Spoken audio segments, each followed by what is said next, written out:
Donc, bonjour à tous et bienvenue au webinaire de prise en main de la nouvelle plateforme de gestion des CQP de la chimie Certifia.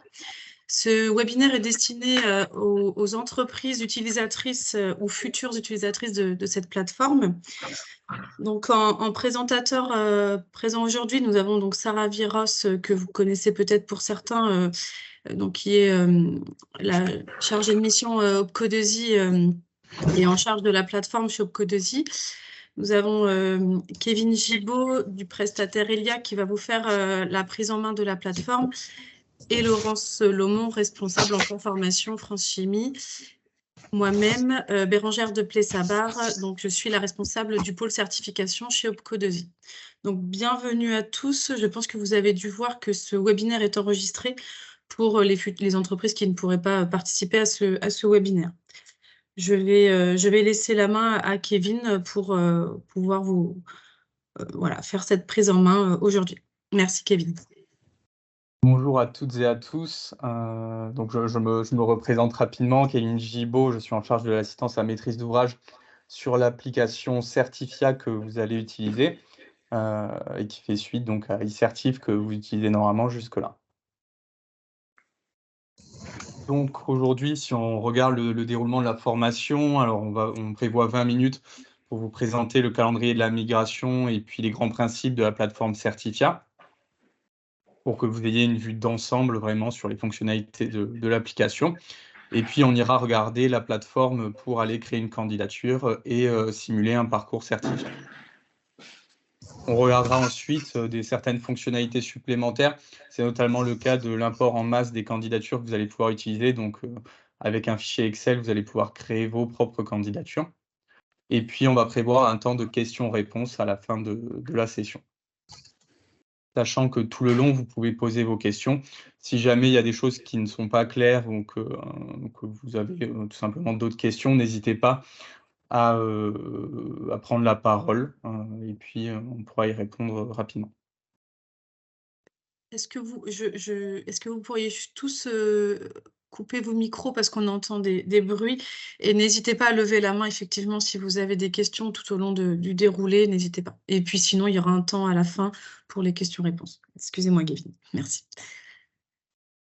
Alors je continue sur le calendrier. Donc ici, vous avez une vue globale du calendrier de cette migration eCertif vers Certifia. Donc, il y a des développements qui sont toujours en cours pour la première version de Certifia jusqu'au 14 mars. Et à partir de cette période, on va rentrer dans une phase d'amélioration de la plateforme. Donc, on va prévoir certaines fonctionnalités en plus du produit viable, minimum viable. Donc, les fonctionnalités qui vont arriver au courant du mois de mars et d'avril, ça va être la personnalisation de champs à saisir. Donc, on va pouvoir collecter certaines données qui ne font pas partie du socle réglementaire. On va pouvoir gérer l'import en masse des candidatures, donc plutôt sur la fin mars. Et puis, on aura le module de suivi des cohortes qui va apparaître, et puis une API vers la Caisse des dépôts et des consignations, donc pour accrocher les titulaires des certifications au compte au CPF. On aura aussi un système d'habilitation et une application hors ligne. Donc l'application hors ligne, le périmètre qui a été spécifié pour l'instant, ça reste l'évaluation des candidatures. Donc il sera possible de la faire sur différents supports du type smartphone, tablette, etc. et de façon hors ligne. Donc, la prise en main de la plateforme serait prévue autour du 6 avril. Donc, c'est-à-dire, c'est à ce moment-là que vous recevrez un mot de passe sur vos adresses email actuelles utilisées sur eCertif et vous pourrez créer vous-même ensuite votre mot de passe pour vous connecter sur Certifia. Juste avant cette date, on pourra vous livrer des guides utilisateurs, donc avec un support numérique au format PDF. Il sera publié vraisemblablement sur votre espace une fois que vous êtes connecté sur la plateforme. Et peut-être qu'ils vous seront également envoyés avant pour vous sensibiliser à la plateforme et à l'ensemble des fonctionnalités que vous allez y trouver. On aura également le système d'import en masse, qui sera viable d'ici cette date-là. Donc ce système d'import en masse, c'est un fichier Excel qu'on va regarder tout à l'heure et colonne par colonne, le fichier décrit les champs à saisir et vous pouvez les saisir directement sur le fichier Excel pour mettre à jour, ensuite vos candidatures automatiquement. Ce sera notamment, pratique, dans le cadre de cette migration des données, étant donné, que, bah, peut-être qu'il y a des contraintes au niveau des plannings, de vos calendriers et donc le fait d'utiliser cet import en masse pourra vous permettre d'avancer rapidement sur les candidatures, de les saisir, aussi vite que possible pour les mettre à jour et pour ensuite les évaluer. Donc voilà au niveau des éléments de planning, et puis après on va rentrer dans une phase d'amélioration de la solution à partir du mois, d'avril. Donc en plus des fonctionnalités qui vont arriver au fil de l'eau, vous pouvez toujours réaliser des retours, bah, via l'onglet besoin d'aide, qu'on va voir tout à l'heure. Donc, vous pouvez toujours suggérer des nouvelles fonctionnalités pour faire en sorte que l'application, bah, soit tout simplement la plus intuitive possible.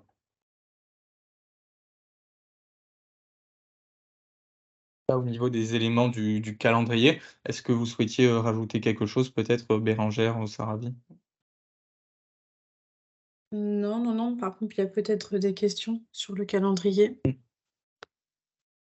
Alors, il y a des gens qui n'ont pas le partage d'écran. Est-ce que alors, pour ma part, je vois bien l'écran. Est-ce que là, il y a 2 personnes qui ne voient pas l'écran, apparemment?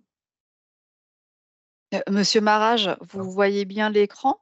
C'est bon pour vous? Il faut remettre vos micros.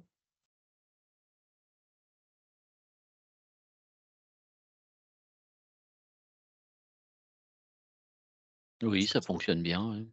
Oui, c'est bon? D'accord. OK, Mmh. bon. Est-ce qu'il y a des questions ou est-ce qu'on peut passer à la suite? Oui, j'avais une question. Cyrielle Buchet du site de Mark Holstein Tereos. On a en fait une session CQP opérateur de fabrication qui vont avoir leur examen le 22 mars, donc dans 2 semaines. Et du coup, dans ce cadre-là, comment on peut les intégrer dans le nouveau système? Alors, l'évaluation devra être enregistrée dans la plateforme à partir du 6 avril. Donc ça veut dire que l'évaluateur devra enregistrer, par la suite, l'évaluation. À partir du 6 avril, normalement, la plateforme, vous avez accès à la plateforme. On va vous adresser vos identifiants. En fait, c'est une réinitialisation de mot de passe. Et une fois que vous y accédez, vous pourrez saisir vos candidatures.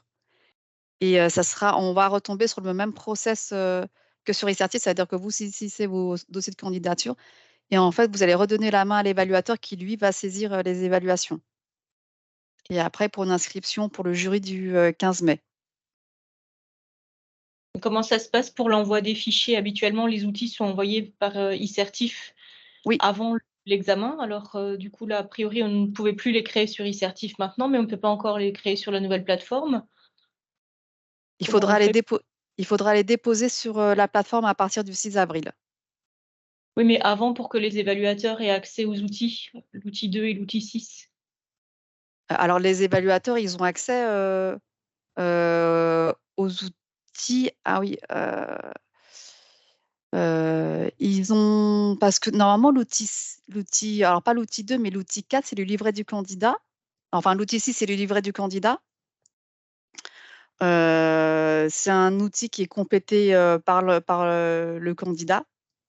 Il a besoin d'y accéder parce que pour moi l'évaluateur il a juste besoin de compléter l'outil 4, l'évaluation. Mais habituellement, il le fait effectivement au moment de l'évaluation, qui chez nous aura lieu au mois de mars. Comment on fait si on ne peut pas le déposer sur l'ancien système, mais pas non plus sur le nouveau? Non, non, vous pouvez déposer en fait à partir du 6 avril, vous préparez, les outils et après vous pourrez les scanner et les déposer à partir du 6 avril. Mais c'est d'accord, mais comment l'évaluateur va évaluer les gens s'il n'a pas accès avant? Mais de toute façon, avant il n'y avait pas accès à le à il avait l'évaluateur n'a pas accès en fait à cette partie, de candidats sur eCertif, sur la Bah, partie, Excusez-moi, candidature. Bonjour, excusez-moi, Sandrine de la société Amphi. J'ai une question parce que normalement, l'évaluateur veut voir les dossiers numéro 6, 5 semaines avant la certification. Donc, il était quand même dit qu'il a besoin d'un délai pour quand même prendre connaissance de tous ces outils. Mais Bah, les dans ces évaluateurs, ils les ont pas sous format dématérialisé, ces outils. On peut, Ben, de manière transitoire, on peut peut-être les envoyer, les enfin, envoyer et qu'ils les remplissent. De toute façon, ils les remplissent enfin, vous, entreprise ou les évaluateurs, vous remplissez les documents sur bah, papier. sur papier, en fait. Donc, il suffit on va envoyer. Nous pensions que les évaluateurs avaient des formats vierges, mais si c'est pas le cas, on va envoyer les éléments aux évaluateurs sans problème. Et Mais aux qui, entreprises. mais qui va s'en occuper alors? Parce que De l'envoi? sauf erreur de ma part, aujourd'hui, quand on inscrit un salarié sur e-certif, on dépose un outil, l'outil 6, et on dépose les diplômes et on crée la demande en ligne. c'est Et ça, ensuite, oui. tout ça part Oui. directement chez l'évaluateur métier et Oui. l'évaluateur habilité, qui lui-même prend connaissance et met parfois des commentaires par rapport à tout ça.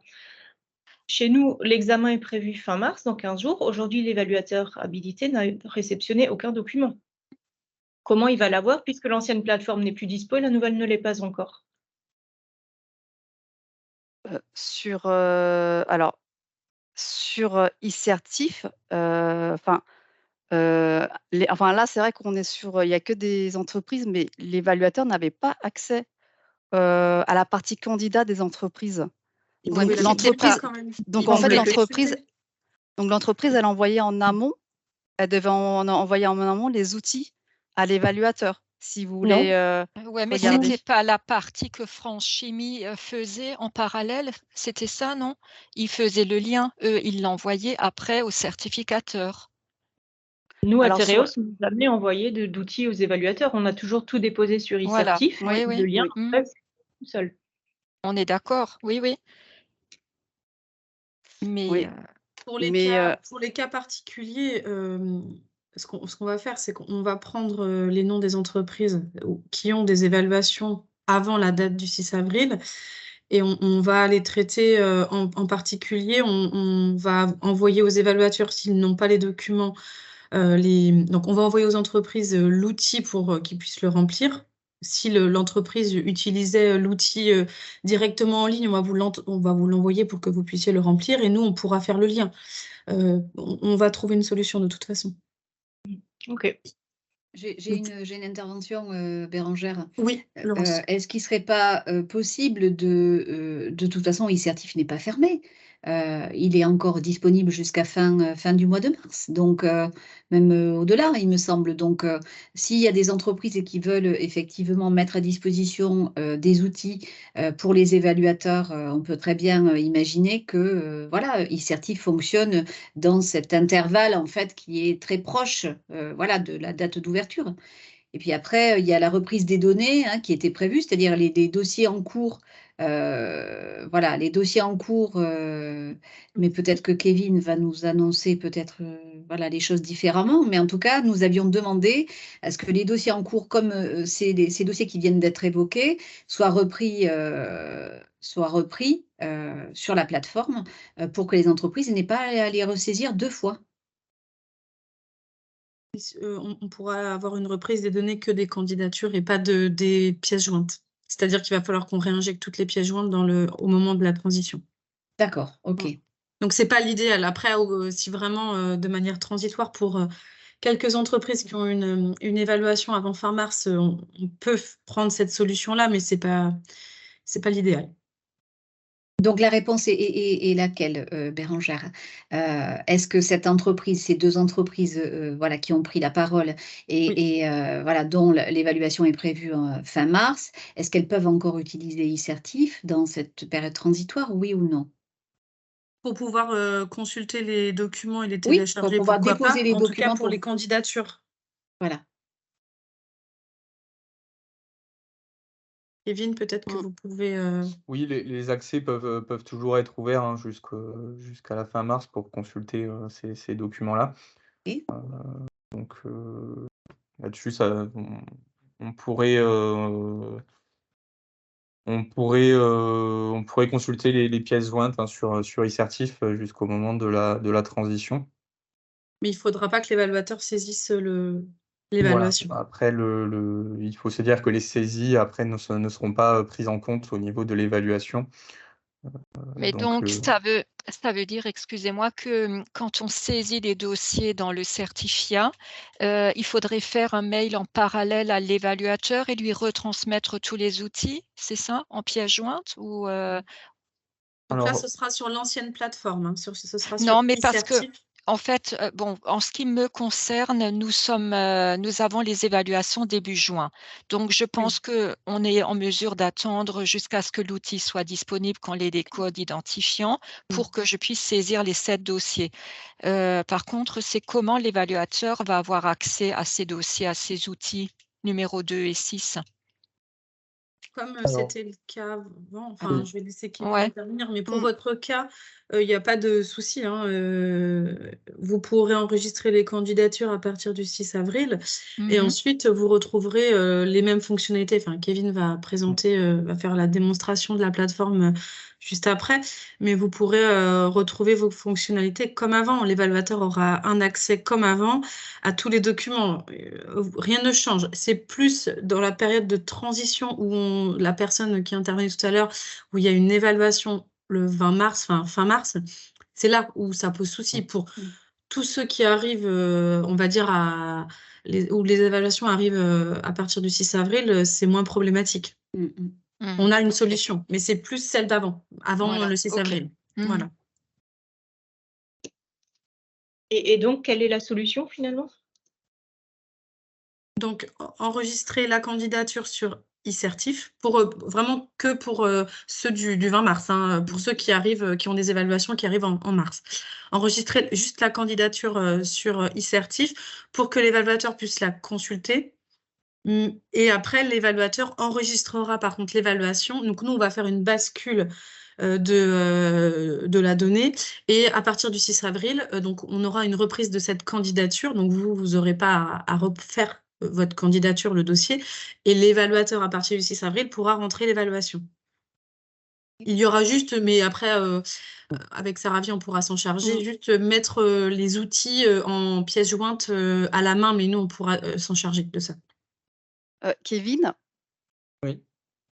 sur e-certif, vous pouvez me confirmer, mais les évaluateurs, ils n'ont jamais eu accès au dossier du candidat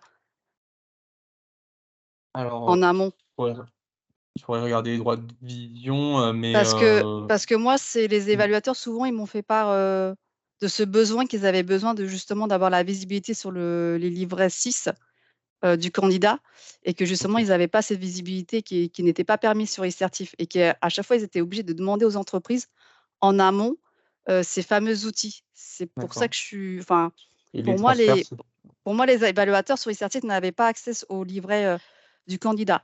Par contre, ce qui se passe, c'est qu'effectivement, quand l'entreprise, elle saisit son dossier, du candidat, on vous demande de sélectionner l'organisme de formation et un évaluateur. Et dès lors que vous identifiez l'évaluateur, donc là, vous entrez le nom, prénom, et il y a un mail qui est identifié. Là, il y a une connexion qui se fait avec, l'évaluateur qui est notifié qu'il y a une demande d'évaluation. Et là, dans ce fait, en fait, vous passez la main à l'évaluateur. Mais l'évaluateur, il a juste un espace d'évaluation, en fait. Il peut juste saisir son évaluation qui est faite, le jour de enfin, c'est le fameux outil 4. Mais le livret 6, si l'entreprise ne l'envoie pas en mail, enfin, à part, parce que je sais qu'il y a des évaluateurs qui veulent regarder si c'est bien complété par l'entreprise et cetera et que ça se faisait des échanges par mail, il n'avait pas accès à l'espace entreprise.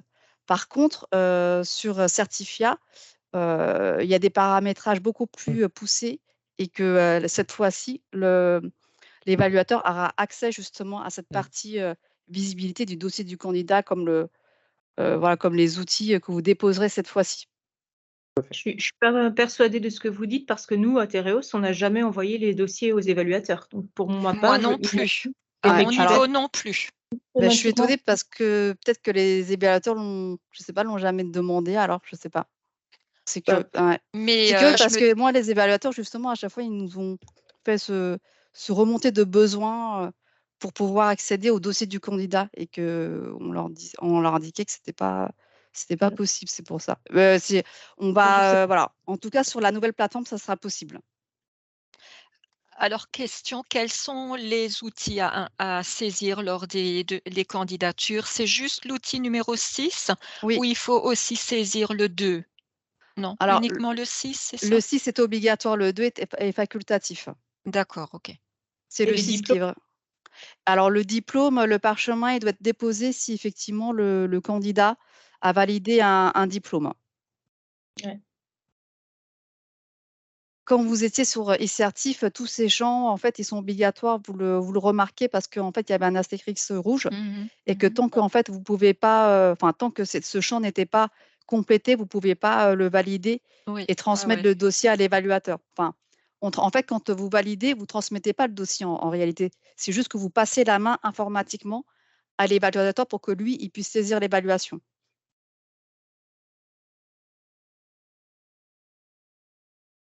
Donc pour le cas où il y a une évaluation le 20 mars, donc vous saisissez sur l'ancienne plateforme la candidature, vous mettez donc si la personne a un diplôme, vous téléchargez le diplôme comme c'était prévu avant. Vous mettez en pièce jointe l'outil 4 qui est le livret du candidat. Ensuite, la bascule va se faire via la nouvelle plateforme à partir du 6 avril et Saravi et moi, on se chargera parce que la bascule va se faire sauf ces deux documents pièce jointe et on se chargera de les mettre sur la nouvelle plateforme. Pour vraiment ce cas en particulier. Alors, s'il y a d'autres entreprises dans ce cas-là, avec des évaluations avant fin mars, il faudra se manifester pour qu'on puisse avoir cette visibilité. Mais voilà, on traitera ces cas en particulier, on trouvera une solution. Et l'évaluateur pourra consulter enfin, s'il a la vue, il pourra consulter le dossier. On va vérifier ce point-là. Ok, Il y avait merci. quelqu'un souhaitait intervenir, je crois. Il y avait une main levée. Oui, bonjour, vous m'entendez? Oui, Oui. bonjour. Oui, bonjour, c'est Maud Labruyère. Je me permets d'intervenir parce que du coup, moi j'ai les 2 casquettes en fait. Je saisis des dossiers, pour l'entreprise, pour laquelle je travaille et je suis évaluatrice, à mon compte. Donc j'ai vraiment les 2 casquettes. Donc, on avait bien accès effectivement, Ah d'accord. au dossier candidat. Une fois qu'on était invité par mail, on avait accès à une certaine partie en fait de la saisie que les entreprises, faisaient. Et sur la branche, entreprise, là, nous avons fait passer des évaluations fin février et à l'heure d'aujourd'hui, on n'a rien saisi du tout sur l'ancienne plateforme. On attend que, la nouvelle soit, activée et pour l'instant, moi, j'ai communiqué, d'une manière, très transparente par mail, avec mon évaluatrice, que je connais bien et du coup, bah, les documents s'étaient transmis par mail aujourd'hui et là, on est juste dans l'attente de pouvoir faire la saisie. D'accord. Ça peut être effectivement une solution aussi pour l'entreprise en question juste avant. Voilà, c'est juste la différence de, on n'est pas sur une plateforme aujourd'hui, on est juste sur un échange par mail, tout simplement. Dérogatoirement en attendant la nouvelle plateforme. OK. Voilà.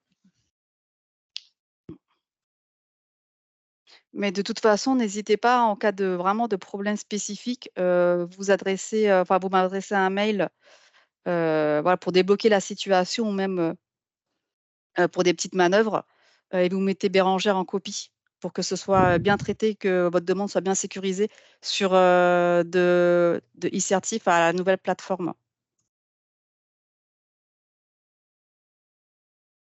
Est-ce qu'il y avait d'autres questions ou est-ce qu'on peut passer à la suite?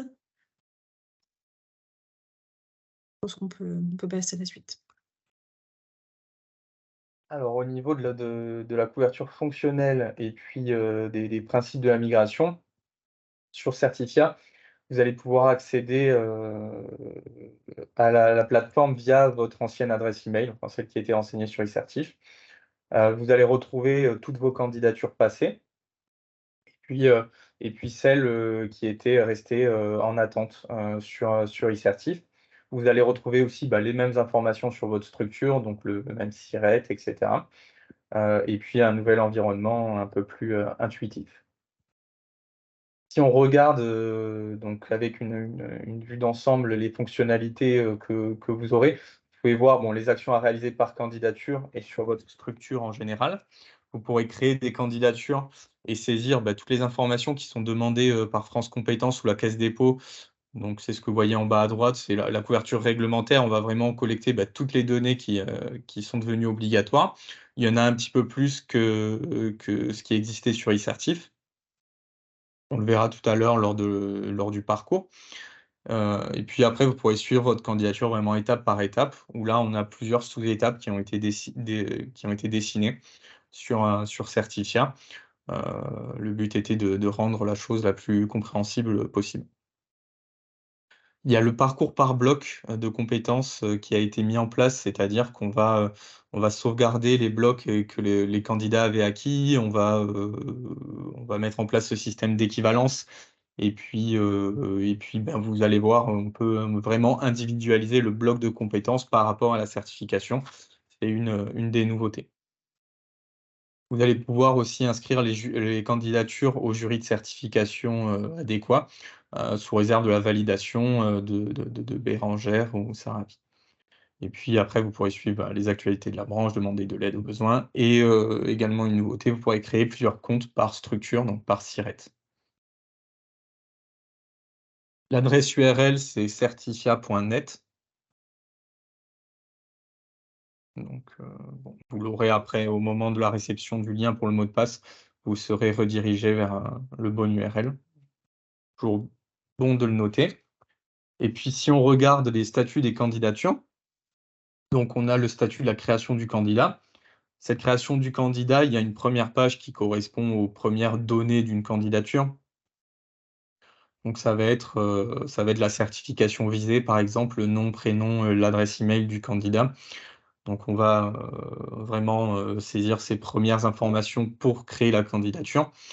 On va saisir ensuite des informations de la candidature, donc ça va être des informations complémentaires liées notamment à la France Compétences ou la Caisse des dépôts. Et puis on va choisir les blocs de compétences de la certification.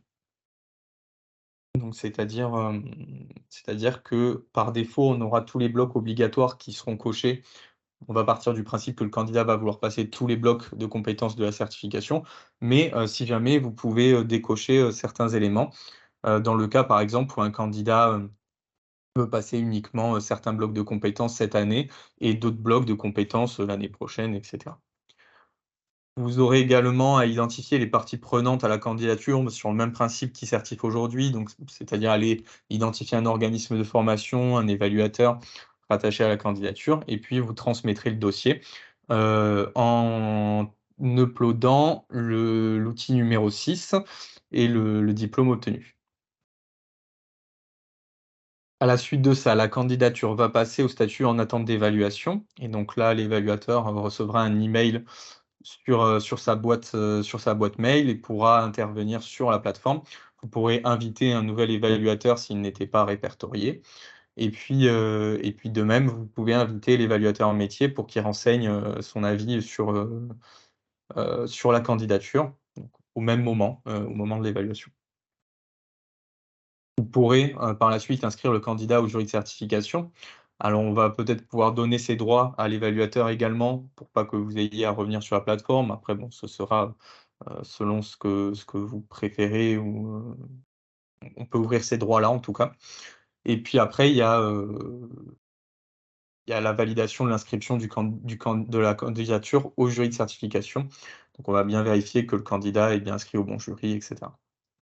Vous avez ensuite le déroulement du jury avec les membres du jury, le président du jury, etc.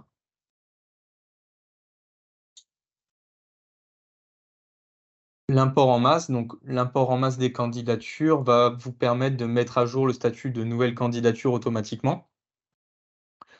Vous aurez à renseigner les informations du candidat d'un côté, donc ça va être ces informations par exemple sur sa date de naissance, ces choses-là, sur son domicile, et de l'autre côté les informations sur sa candidature. Donc ça va être sa certification visée, par exemple le dernier métier exercé, ça fait partie des informations obligatoires, et toutes ces choses-là.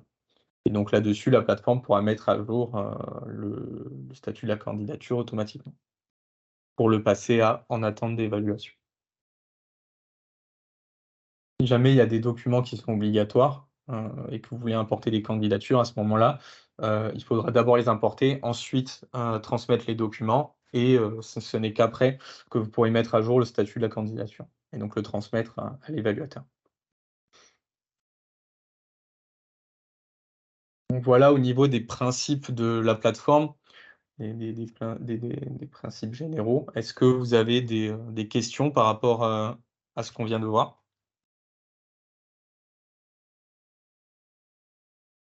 Apparemment, il y a des gens qui ne voient pas le partage d'écran. Laurence, tu m'indiquais que tu voyais pas le partage d'écran? Non, non, le partage Ah d'écran, je le d'accord, vois c'est bien. bon. Ce sont vos images et Ah. ainsi que l'image de Kevin. En fait, vos caméras se sont éteintes et vos micros aussi. Voilà, donc nous n'avons Mon plus en fait micro votre. était mon micro était coupé volontairement, mais Il n'y a mon plus ton micro, je image en fait. Il n'y a plus ah bon, il y a plus pourtant je suis voilà. toujours là. Les 3 caméras ont disparu d'un coup en fait. Bon, Ah bon? oui. OK. Moi, j'avais juste une Ah. question encore. Qui c'est qui définit le jury, de certification? Le jury paritaire, je pense, c'est la même chose. On a un évaluateur, mais comment ça se passe pour le jury? Qui c'est qui le définit? Vous parlez de la date ou de la date d'évaluation? La date du Non, la jury? date d'évaluation, elle est programmée et Oui, l'évaluateur aussi, mais il y a un oui. jury paritaire aussi, Ah non? oui, oui, tout à fait. C'est programmé, dans l'année, en fait. C'est les membres, de la CPNE qui fixent, une date, en fait, il y a plusieurs dates qui sont programmées dans l'année Mmh. et après, bah, par rapport à ces dates, vous vous inscrivez au prochain jury qui vous arrange en fonction des dates d'évaluation. Mais donc il y a un champ dérouleur où on choisit le jury ou est-ce qu'il est d'office, il est mis d'office selon la disponibilité des personnes? Non, il est proposé en fait, quand vous avez, saisi votre dossier candidat, vous Mmh. allez, enfin quand l'évaluation elle est terminée, votre dossier sera en attente de jury et c'est l'entreprise qui peut, inscrire, votre dossier et il va vous proposer automatiquement, la prochaine date de jury et elle sera en fait, le jury sera déjà ouvert. Ça veut dire que moi, dès que le 6 avril, la plateforme sera opérationnelle, je vais déjà Mmh. créer le jury du 15 juin. Le prochain 15 jury, mai. c'est le 15 Le mai, 15 pardon. mai. Le prochain jury, c'est le 15 mai. Oui, parce que nous, les dates d'évaluation sont déjà arrêtées aussi. Nous, c'est début juin, donc ça va être le Ah, c'est début juin, ça sera le prochain, ça ouais, sera, donc c'est en le jury d'après alors, c'est ça? C'est, exactement, ça sera parce que ça sera le jury d'après. Le jury d'après, c'est le 4 juillet. non, puisque nous, l'évaluation en fait, il y a l'évaluation et ensuite, il y a encore une fois le jury qui évalue, c'est ça? Alors c'est un jury paritaire, ça veut dire qu'il y a l'évaluation, faite par l'évaluateur habilité et une fois que cette évaluation est terminée, il faut encore Mmh. l'inscrire à un jury paritaire qui est Voilà, représenté, c'est une émanation de la CPNE et qu'eux, ils vont OK. entériner la décision, de l'évaluation faite par l'évaluateur habilité. Mais c'est un jury entre nous, ça veut dire que c'est vraiment les membres de la CPNE. Le candidat ou même l'entreprise ne participe pas à ce jury. D'accord, C'est ouais, encore OK. c'est une instance au-dessus qui va entériner la décision, de l'évaluateur habilité. Lors de ce jury, les dossiers sont, consultés par les membres, du jury puisque en fait, eux aussi, ils ont accès à cette plateforme. Ils vont Mmh. aller regarder, les dossiers du candidat, et l'évaluation du candidat faite par l'évaluateur habilité et ensuite ils vont donner un avis et puis après, voilà, il y a une validation qui est faite et c'est là où on délivre le parchemin. Le fameux diplôme, en fait, la Ex e certification. Exactement. OK, d'accord, ouais. OK, ouais, merci. Ouais, OK.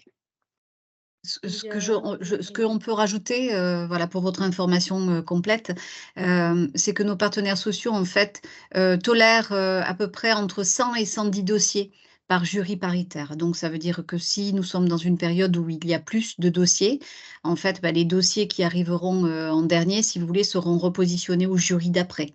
Donc voilà, les partenaires sociaux ne veulent pas étudier plus de 110, à peu près 110 dossiers par, jury. Vous avez le nombre de places qui sera indiqué au niveau des jurys quand vous allez les Mmh. sélectionner. Mmh. Donc vous OK, pourrez voir s'il d'accord. reste des places ou non.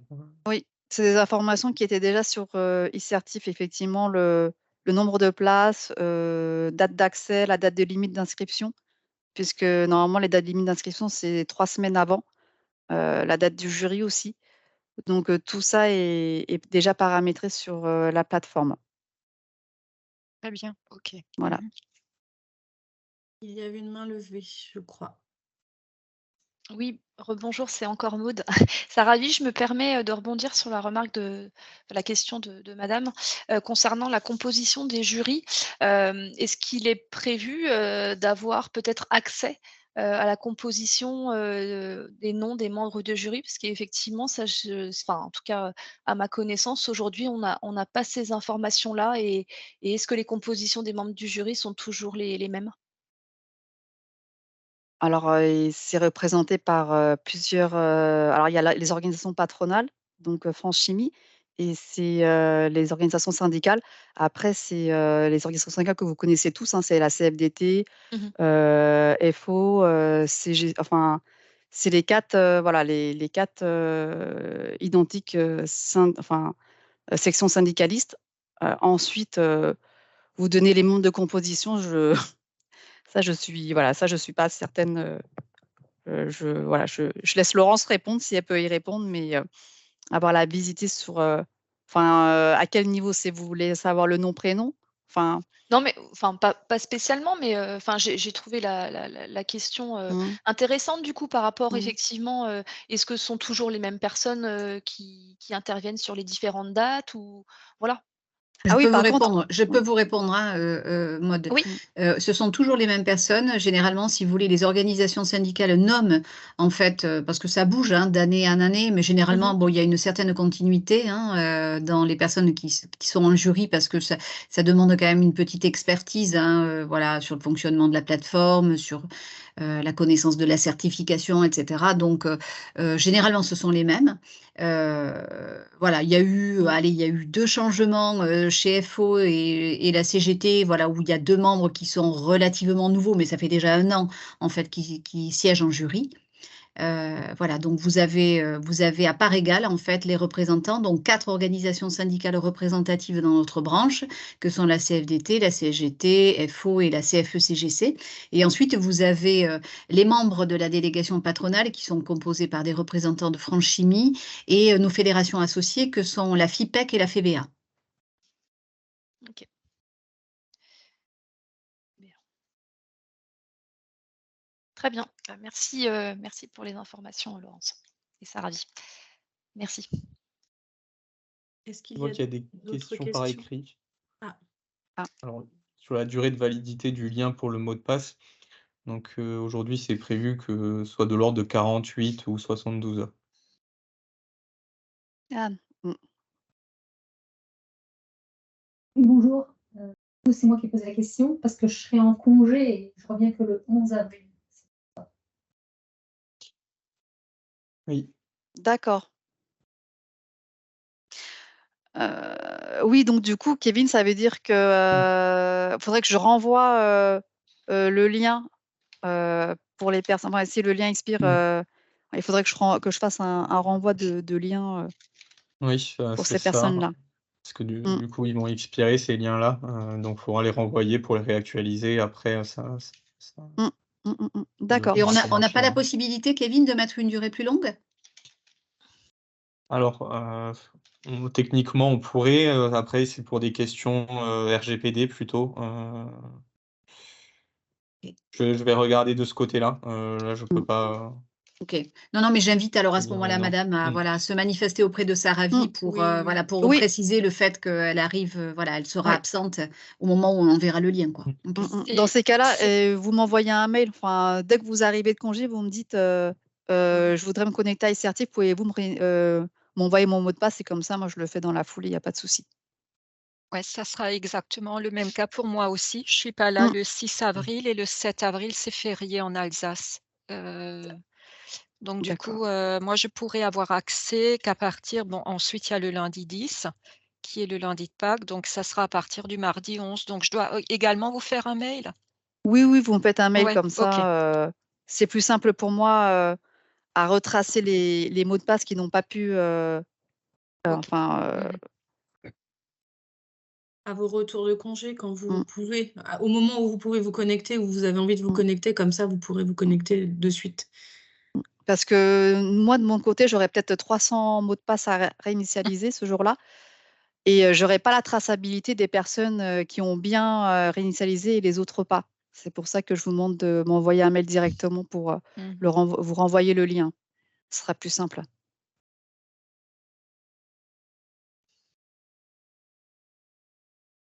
Vous pouvez Il y a une continuer. question dans le chat Ah, encore une question. est-il possible de renvoyer un lien automatiquement à tout le monde? Bah, c'est ce qui sera fait. Non, mais sous-entendu pour les retardataires. Pour les ceux retardataires, qui- je pense que Voilà, c'était ça, c'est ça. c'était pour les retardataires. Oui.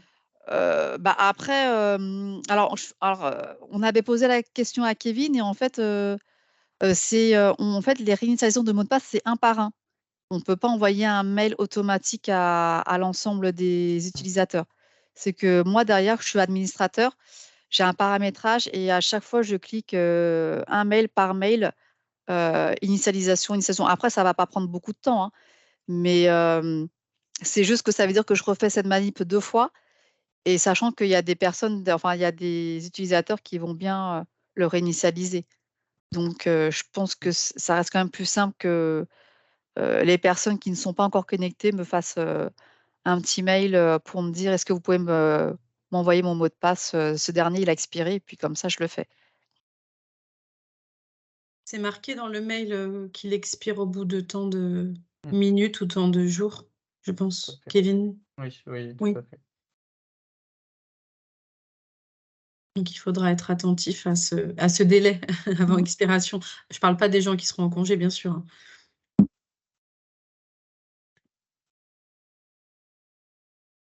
On peut peut-être continuer. Ok, très bien. Alors, je vais vous partager la page internet pour qu'on puisse voir ensemble le parcours d'une candidature. Donc là, je suis sur la page d'accueil de l'application. Bon, elle sera remodelée à l'avenir. Vous allez pouvoir vous connecter avec votre adresse email, votre mot de passe. Vous avez également un bouton mot de passe oublié, dans le cas où vous oubliez votre mot de passe. Et aussi un bouton d'inscription pour les nouveaux utilisateurs qui n'étaient pas présents sur eCertif. Vous avez les conditions générales d'utilisation, etc. Vous avez même un onglet besoin d'aide ici pour des motifs. Alors bon, ça peut varier, mais vous allez sélectionner la branche sur laquelle vous vous situez et puis vous avez des motifs préétablis et vous pouvez préciser le besoin et envoyer la demande d'aide. Par exemple, si vous avez des problèmes avec votre compte, ça peut être pratique. Donc là, je vais me connecter avec un compte entreprise, fictif, bien entendu, et j'atterris rapidement sur la page d'accueil. Donc, vous avez ici un bandeau avec, il y aura une image, une photographie qui pourra s'afficher, le logo et vous allez retrouver le parcours d'une candidature préétablie, donc création d'une candidature, évaluation et phase de jury. Vous avez également, alors ici, vous avez des caractères mis un petit peu à n'importe comment, mais c'est pour vous montrer qu'on peut personnaliser le texte situé ici. Donc, vous allez pouvoir être mis au courant des dernières actualités de la branche. Et puis, vous avez votre tableau de bord de vos candidatures selon le statut sur lequel elles sont. Donc ici, par exemple, les candidatures en cours de création, les candidatures en attente d'évaluation et les candidatures en attente d'inscription au jury. Vous avez également les prochains jurys qui s'affichent en bas de la page. Et donc, vous avez, par exemple, ici, 2 jurys qui existent. Alors, vous pouvez déplacer des colonnes comme ça. Vous avez le jury de démonstration numéro 1. Bon, le même nom a été donné à l'autre. Et vous avez les places restantes qui sont indiquées ici. Vous pouvez inscrire vos candidatures au jury depuis le bouton ici. Et vous pouvez gérer vos candidatures depuis vos boutons ici. Donc, par exemple, vous avez plusieurs candidatures qui sont en cours de création. Vous avez juste à cliquer ici.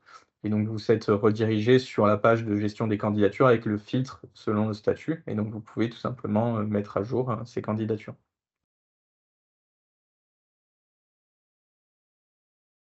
Voilà, vous avez les candidatures en attente de décision du jury. Là, vous n'avez plus d'action à faire dessus. Vous attendez simplement la décision du président du jury.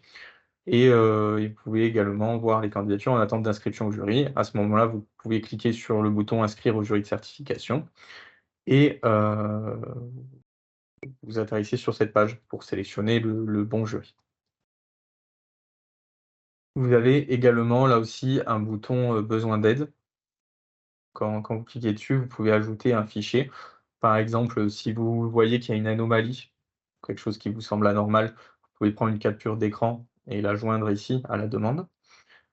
Et puis après, bon, vous avez différents motifs. Exemple de motif, je vois que le référentiel d'une certification n'est pas à jour. Donc, je peux indiquer ce motif et envoyer la demande d'aide. Elle sera transmise à l'adresse de contact à l'OCO. Excusez-moi, est-ce que vous pouvez remontrer où vous avez cliqué pour la demande d'aide parce que c'était rapide? En fait, on voit pas C'est toujours en haut votre à droite. curseur. Ah oui, OK, en OK. haut à droite. OK, ça marche, merci. Et vous avez également le bouton en bas. J'aimerais intervenir, Kevin, Oui. par rapport à la notion de bloc de compétences, puisque je vois qu'ici vous présentez en fait, une version en fait qui est commune à l'ensemble des Oui. branches, Tout à qui fait. utilisent en fait la plateforme. Donc, juste un rappel, la validation en fait, le découpage en blocs des CQP pour la chimie n'a pas été réalisé et n'a pas été voté en fait par nos partenaires sociaux. Donc, les CQP restent en l'état comme vous les avez connus auparavant, c'est-à-dire composés certes de compétences, mais pas découpés en blocs au sens de la loi Avenir professionnel qui rend en fait autonomes les blocs, hein. Ce n'est pas le cas dans la chimie. Il n'y a pas la possibilité effectivement de former un individu sur voilà, un ou deux blocs ou trois blocs d'un CQP, hein. Ce n'est pas possible. Voilà. Alors, je ne sais pas comment apparaîtra la plateforme. Peut-être que cette option choix de bloc n'apparaîtra pas. Kevin, peut-être que vous pouvez préciser. Oui, c'est vrai, je vous remercie pour ces informations. Et on va pouvoir le structurer en unités. C'est vrai que la notion de bloc, en fait, était une notion commune, hein. Fallait bien trouver une appellation pour tout le monde. Et donc, on pourra renommer enfin, c'est tout simplement comment on structure une certification. Il y a plusieurs niveaux. Et donc, on pourra parler d'unité plutôt que de bloc.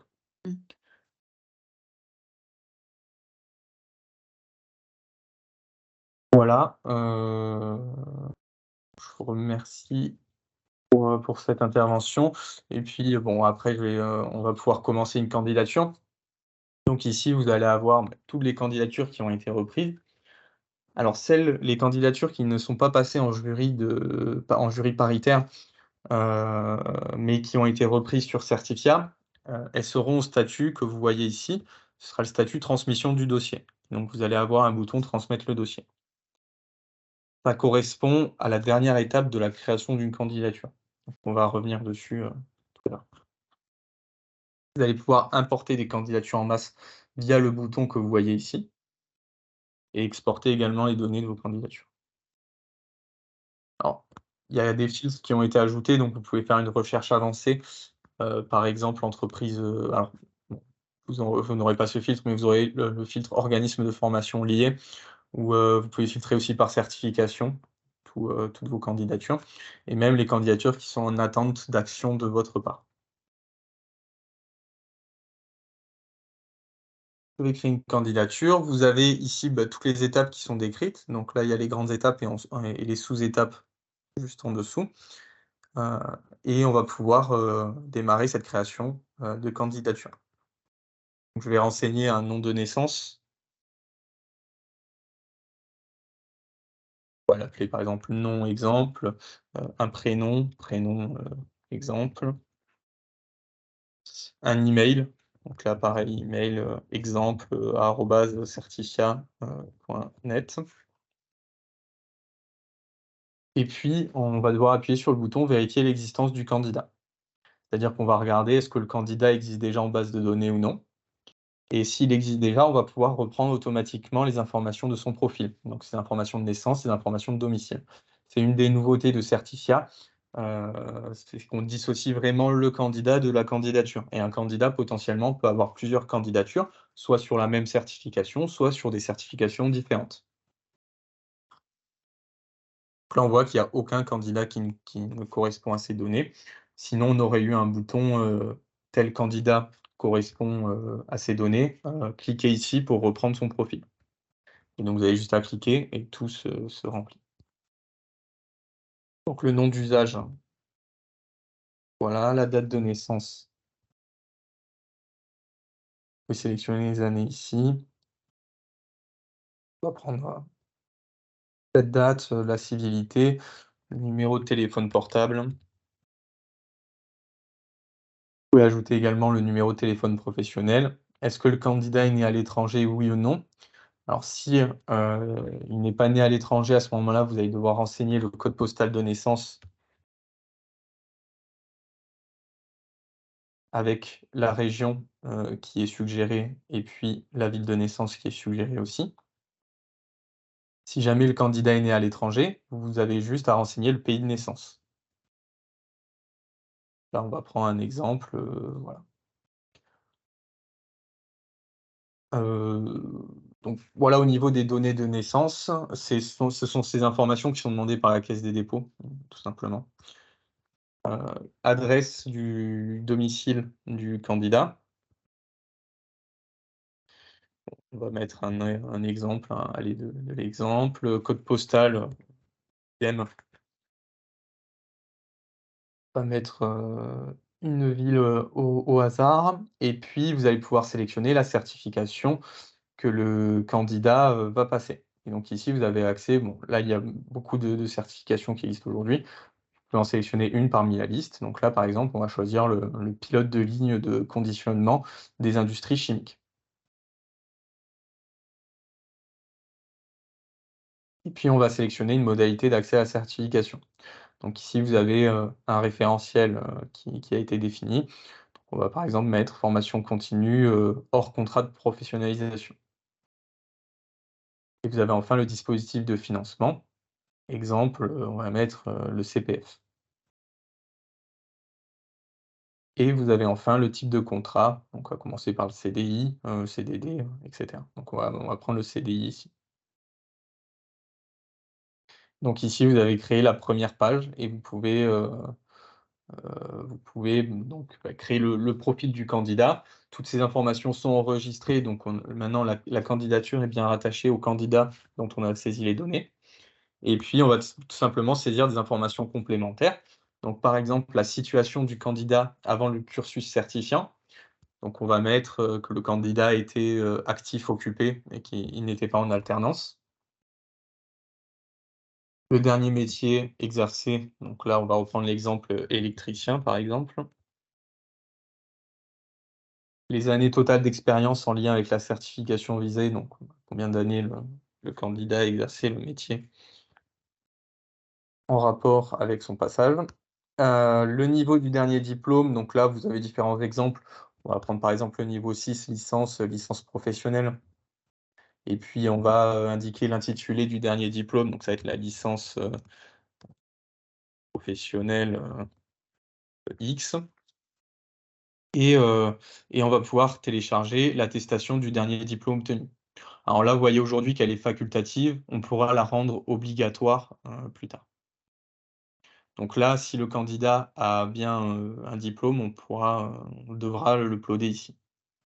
Est-ce que le candidat effectue un repérage par défaut? On a non, ça dépend des paramétrages de chaque branche professionnelle. Et puis on va valider la saisie des informations. Et donc voilà, on a saisi les premières informations et puis on va arriver au choix des unités de compétences. Donc on a bien toutes les compétences obligatoires ici qui sont précochées. Et puis ça dépend des référentiels. Parfois sur certains référentiels, vous avez des compétences optionnelles. Peut-être que ce n'est pas le cas, c'est pas le cas ici. Mais bon, vous pouvez avoir des compétences optionnelles et des compétences au choix. Donc on doit en sélectionner une parmi les deux. Donc vous pouvez sélectionner exactement une unité sur les deux. Et on voit ici que le candidat pourra être validé complètement, comme on a sélectionné une unité sur les deux. Vous avez les informations de la certification mentionnées ici.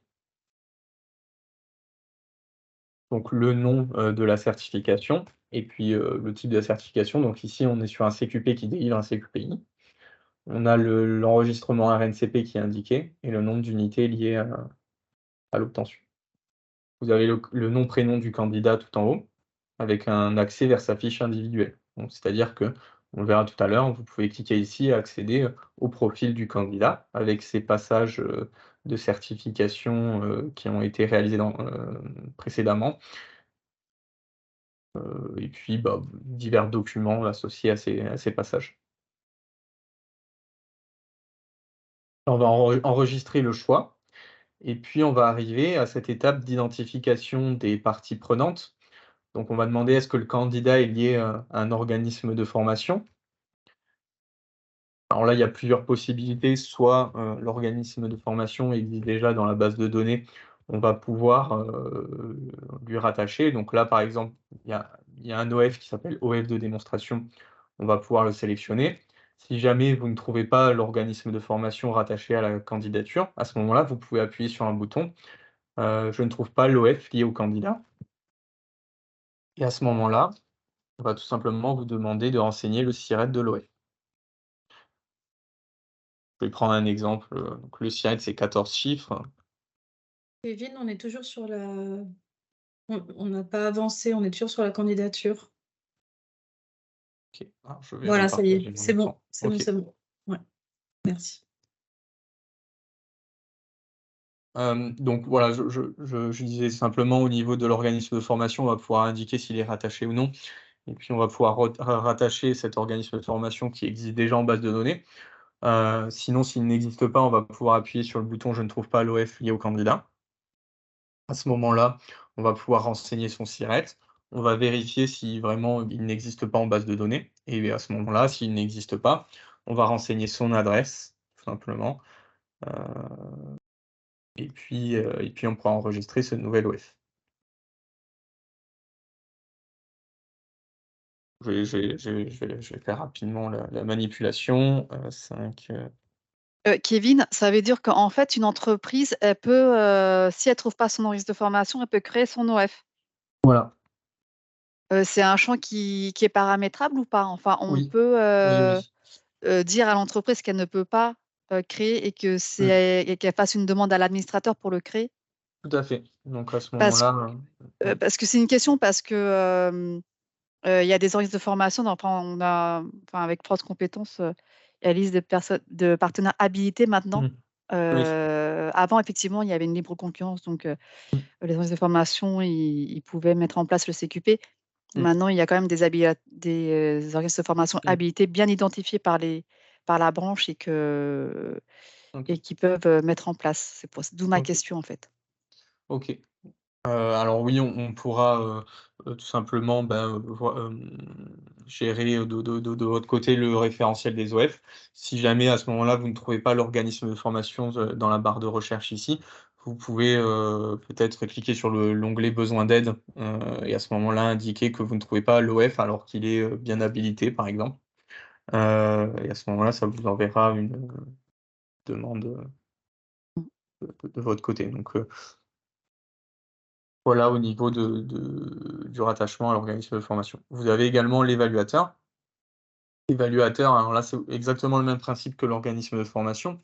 Soit vous voyez qu'il existe, soit il n'existe pas. À ce moment-là, on peut inviter un nouveau. Là aussi, c'est paramétrable. On verra par la suite. Là, je vais prendre un évaluateur qui existe déjà et qui a mon nom.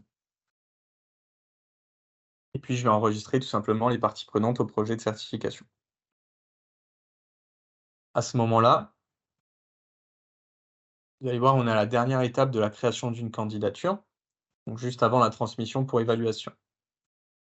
Alors là, je vais prendre un autre compte, c'est un compte administrateur pour vous montrer tout simplement la suite du parcours.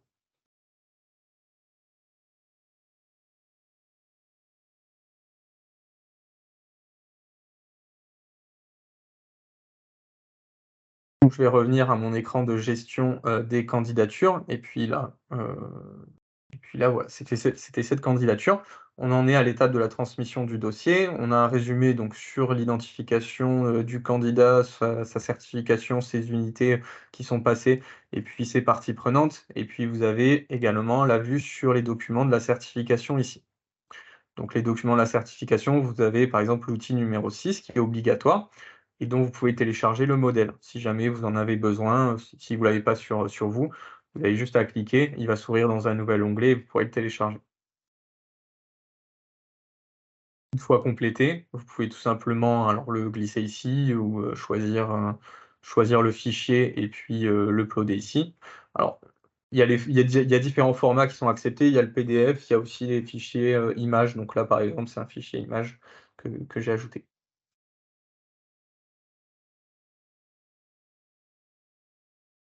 Et puis, on va transmettre la candidature. Donc, en appuyant sur ce bouton-là, ça va envoyer un email automatiquement à l'évaluateur que vous avez renseigné, sur le même principe qu'e-certif, et il va pouvoir remplir les informations ici. Donc ici, je vais passer rapidement sur la validation des compétences. On peut ajouter des commentaires au besoin. On pourra ajouter également l'outil numéro 4 à la fin de la page et on va enregistrer l'évaluation. Là-dessus, la candidature maintenant. Il y a une question pour vous, Oui. Kevin. Est-ce que les documents pourront être accessibles en ligne pour le remplissage? Alors, vous précisez quoi, mode quel document? Si vous pouvez les Oui. préciser. Oui.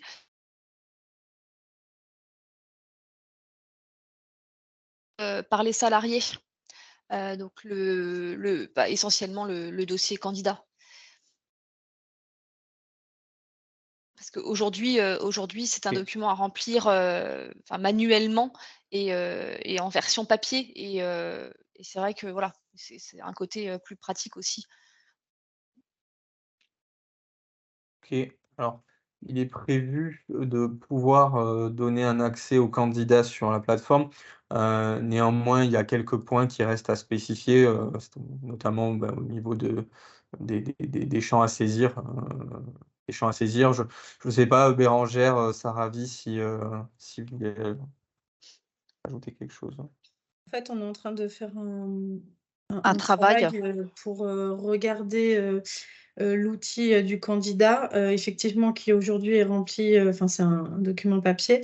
On est en train de regarder ce document, ce qui est demandé dans le document et ce que l'on peut retrouver dans la plateforme pour voir si effectivement, pour pas avoir de redites et que ces éléments soient remplis 2 fois. Donc on commence, en mars, on est en train de faire ce travail-là pour voir si on peut effectivement éviter ce document. Cette double saisie, oui. Voilà, Ça tout fait, à fait. c'est en cours de réflexion, mais on est En tout conscient cas, qu'effectivement, on va essayer de faciliter les choses et de ne pas refaire faire les choses 2 fois aux entreprises, tout à fait. OK, parfait, merci. Donc ça voudra dire que l'entreprise ou le candidat, de toute façon, devra remplir cette partie-là en ligne. Donc soit c'est l'entreprise qui le fait pour le candidat ou alors on laisse la main au candidat pour pouvoir remplir cette Ouais. partie. Oui, parce que c'est vrai que, après, pour ma part, il y a quand même pas mal d'allers-retours sur le dossier et il y a souvent des choses à mettre à jour, à modifier. Donc, effectivement, soit pour l'entreprise ou le candidat, mais ce serait très utile. Oui, on est en train de travailler dessus. Merci.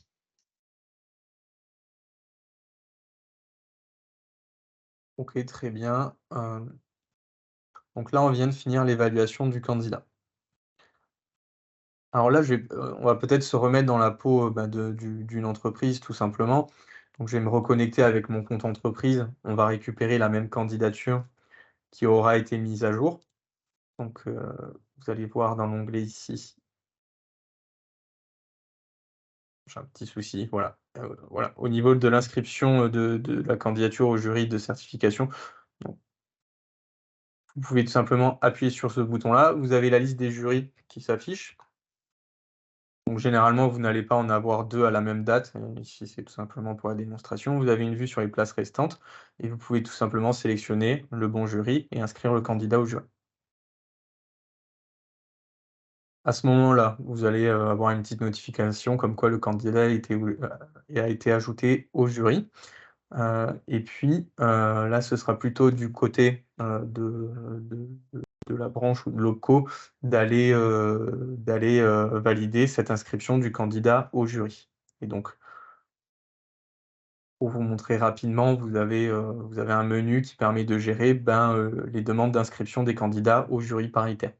Donc on va l'accepter, la refuser, on va peut-être changer le jury associé si ce n'était pas le bon qui était renseigné. Ici, on va l'accepter. La candidature va passer ensuite à la phase de jury. Elle pourra être validée ou invalidée. Et puis on pourra télécharger le parchemin, la fiche de décision et d'autres documents associés au jury.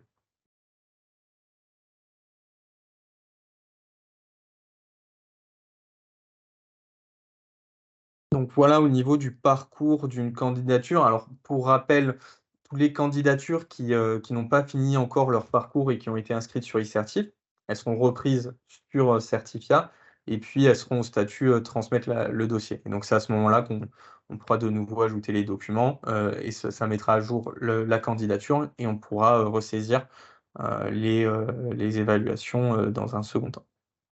Vous avez une question de mode. Est-ce que les inscriptions au jury auront toujours lieu après l'évaluation du candidat? Oui, en effet. Excusez-moi, j'ai pas entendu. Oui. Oui, d'accord. Parce que là, du coup, je me suis permise de poser la question. J'avais l'impression qu'on pouvait tout faire en une seule fois, en fait. Ah oui, non. Donc c'est Non, toujours parce bien que dans le même process, en fait.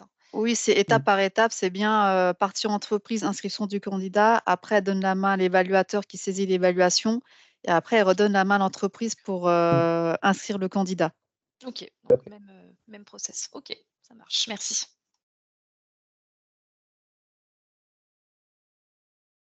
Au niveau du process, où vous le voyez ici, vous avez la création d'une candidature après l'évaluation et le jury. Mais une des sous-étapes du jury, c'est cette inscription. Vous pourrez vous repérer par rapport à ce workflow.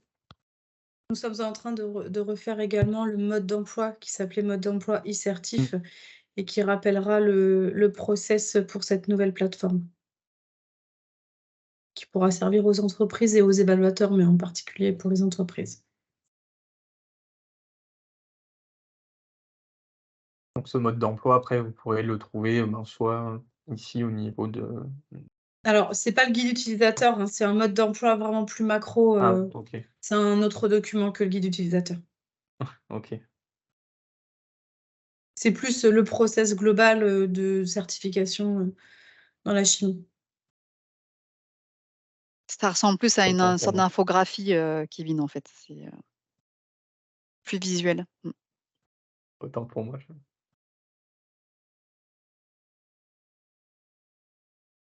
Avez-vous d'autres questions concernant le parcours certifiant? Kevin, juste, est-ce que vous pouvez remontrer où on peut trouver ce document sur le process global, s'il vous plaît? Le document dont on parlait il y a quelques secondes. Le guide utilisateur ou le mode C'est d'emploi? Le mode d'emploi, parce que moi, pour tout vous dire, c'est la première fois que je vais faire un dossier comme ça et j'ai besoin d'avoir une vision globale, même si j'ai vu des schémas d'enchaînement. Si je peux trouver un mode utilisateur détaillé, ça m'arrangera. Alors, le guide utilisateur, il sera disponible quelques jours avant le 6 avril. Donc, aujourd'hui, il n'est pas disponible. On pourra également, si Mais vous après, souhaitez peut-être que le vous pouvez publier. montrer sur la page d'accueil à quel endroit on pourra retrouver le guide. Voilà, donc ici, vous voyez les caractères. On pourra mettre un lien hypertexte pour faire en sorte, quand vous cliquez sur ce lien, vous allez avoir un nouvel onglet qui va s'afficher avec le document. Donc ici, mais également peut-être sur l'onglet besoin d'aide. Donc ici, vous avez par exemple un texte qui s'appelle à compléter. C'est quelque chose de personnalisable et on peut tout à fait intégrer un lien vers un document. D'accord. Ok, très bien. Merci.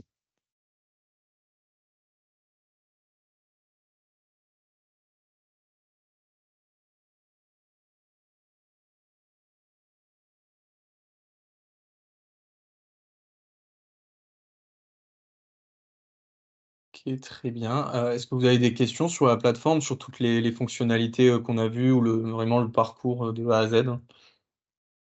du candidat. Excusez-moi, oui, j'ai une question, Sandrine de Amphi. Est-ce que, l'organisme de formation aura à un moment donné également accès ou pourra visualiser les saisies des candidatures? Non, l'organisme de formation, il n'a pas accès à la plateforme, il n'a pas de compte. OK, C'est un des d'accord. seuls acteurs qui n'a pas accès à OK, la plateforme. ça marche. OK, merci. Certaines branches, effectivement, donnent l'accès aux organismes de formation, mais nous, dans la chimie, nous n'avons pas fait ce choix, en fait, d'habiliter des organismes de formation. Nous nous appuyons depuis le début, en fait, depuis plus de 10 ans, sur les entreprises et les candidats et les évaluateurs, et c'est comme ça qu'a été construit, en fait, notre process de certification dans la chimie. OK. Donc, a Merci. priori, voilà. Nous ne donnerons pas habilitation aux organismes de formation. OK, merci. Il y a une autre question. Est-ce que nous recevrons un email à chaque étape validée? Oui, oui, il y a plusieurs emails automatiques, qui sont automatiquement envoyés. Donc, ça va être après la création d'une candidature, après l'évaluation, la certification d'un candidat. Donc, vous allez retrouver plusieurs emails. Je ne peux pas tous les lister ici, hein, mais à chaque grande étape du parcours, il y a un email qui est envoyé à l'utilisateur concerné pour l'étape d'après. Alors, par contre, il y a une question d'un évaluateur qui dit: «Je suppose que toutes ces infos seront consultables par l'évaluateur». Qu'est-ce que vous appelez les infos? C'est-à-dire le niveau les étapes, en fait, de la candidature? Quelle est votre question exactement, monsieur Marache? Oui, enfin, je sais pas si, c'est-à-dire, avant, on n'avait pas toutes les infos de l'entreprise, hein, l'inscription, tout ce qui concerne l'entreprise. Est-ce que l'évaluateur, là, aujourd'hui, enfin, avec cette nouvelle plateforme, là, aura accès à toutes ces informations? Qu'est-ce qui vous manquait comme information? Parce que madame Labruère disait C'était qu'elle avait accès, aux éléments, donc enfin, donnez-nous C'était peut-être les un exemple. inscriptions, voire notamment si, étant donné que l'inscription au jury, c'est l'entreprise qui inscrivait son candidat, donc l'évaluateur n'avait pas accès à toutes ces informations. Oui, c'est prévu dans le paramétrage, Kevin. On peut paramétrer pour que l'évaluateur ait cette information si le candidat effectivement est bien inscrit. Parce que c'est vrai que sur eCertif, il n'avait pas la visibilité. Voilà, ouais. Souvent, des évaluateurs me demandaient la question: est-ce que un tel candidat est bien inscrit au jury? Parce qu'ils avaient peur qu'il y ait des loupés et que l'entreprise, entre-temps, elle ait oublié. Donc oui, c'est prévu sur la nouvelle plateforme. D'accord, très bien, merci. Ce sera une notification auprès de l'évaluateur ou juste il faut que l'évaluateur puisse consulter? Non, mais pour Non, moi, je pose la question à Kevin. Kevin, Il n'y a pas de notification prévue, mais on OK. peut voir que le candidat a été inscrit sur D'accord. l'application. Donc l'évaluateur ira dans la plateforme regarder s'il est bien inscrit ou pas et il aura cette visibilité-là. OK. Est-ce que les tuteurs, par rapport aux candidats, aux stagiaires, les personnes qui ont suivi l'avancement de la formation, il y a à chaque fois un tuteur désigné. Est-ce qu'il y a à un moment donné, une cellule où il faudra renseigner ce nom ou pas? Parce que j'ai pas entendu parler de tuteur pour, la L'évaluateur saisie. métier, Oui. vous voulez dire? Alors l'évaluateur est une chose, mais il y a un tuteur aussi désigné au début de la formation pour suivre l'avancement de la formation. Donc là, c'est pas la peine. Le tuteur n'intervient à aucun moment dans la saisie. Non, il n'intervient à aucun moment dans la saisie du dossier du candidat sur la plateforme, oui. OK, d'accord, ouais, merci.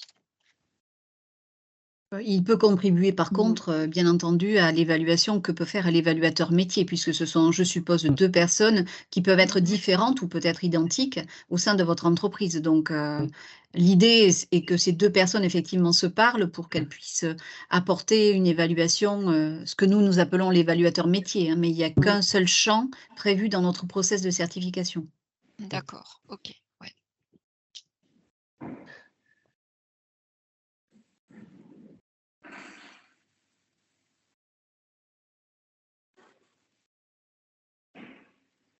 Est-ce qu'il y avait d'autres questions?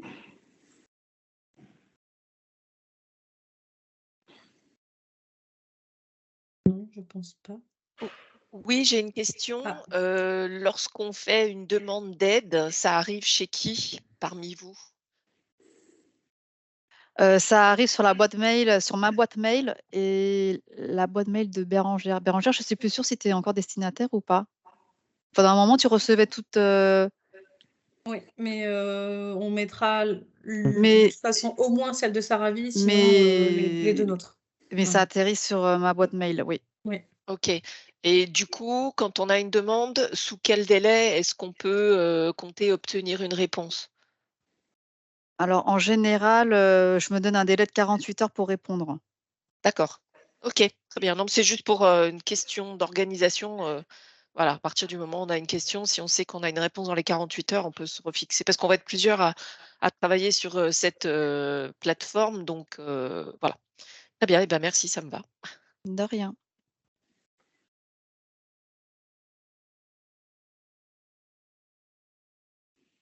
Alors, je crois qu'il y a une autre question. Oui, est-ce qu'on peut rappeler la marche à suivre par rapport à la réception du lien? Il y a une personne qui est arrivée un peu tard. Voilà. Alors, j'ai manqué le début du webinaire. C'est la première fois que je vais utiliser Certifia. Ça dépend, est-ce que Peut-être vous aviez un revenir sur compte? le slide, la slide avec déjà les dates un peu. Ouais. Alors, si vous aviez déjà un compte sur eCertif, je vais remettre les dates. Vous allez recevoir le lien pour vous créer le mot de passe sur votre adresse email.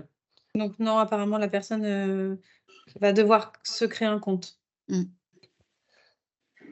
à ce moment-là, il faudra, j'imagine que c'est de votre côté, Saravi, pour créer l'accès, l'adresse email avec l'entreprise rattachée à l'utilisateur. Oui. Oui, après, c'est comme eCertif, en fait, il y a une demande de création qui est faite.